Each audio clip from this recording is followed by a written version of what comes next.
জিও মোবাইলের একটা খুব সমস্যা হয় বা দেখা দেয়, সেটা হচ্ছে টেম্পারেচার লো। এটা হলে সাধারণত মোবাইলের চার্জটা বেশি খেয়ে থাকে, বা সময়তে ফুল চার্জ বা সময়তে দেখা হলো জিরো হয়ে যায়। তো সে কীভাবে আজকে সলভ করবো এই ভিডিওতে দেখাবো। তো আমার কাছে জিও F220B মডেলের মোবাইল আছে। মোবাইলটাকে আমি অন করব।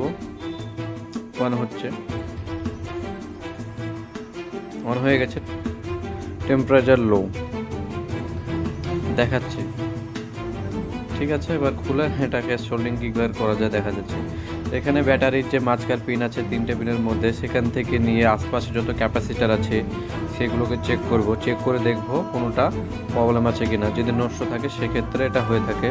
তো এখানে দেখতে পাওয়া যাচ্ছে ব্যাটারির এই যে ক্যাপাসিটারটা আছে, ক্যাপাসিটার দেখালাম, ও ক্যাপাসিটার নষ্ট আছে। তো আমি কি করব, এখান থেকে ওখানে জাম্পারটা দিয়ে দেবো। যে লাইনটা আছে এখানে জাম্পারটা করা হয়ে গেছে। তো এবার আমি মোবাইলটিকে অন করে চেক করে দেখব যে প্রবলেমটা সলভ হয়েছে কি হয়নি। যদি ভিডিওটি ভালো লেগে থাকে অবশ্যই একটা লাইক করে দেবেন। যারা চ্যানেলটিকে সাবস্ক্রাইব করেনি তারা চ্যানেলটিকে অবশ্যই সাবস্ক্রাইব করে থাকবেন আর চ্যানেলটিকে সাপোর্ট করবেন। প্রবলেমটা সলভ হয়ে গেছে। যে এখানে টেম্পারেচার লোটা দেখাচ্ছিল ওখানে আর দেখাচ্ছে না এখন।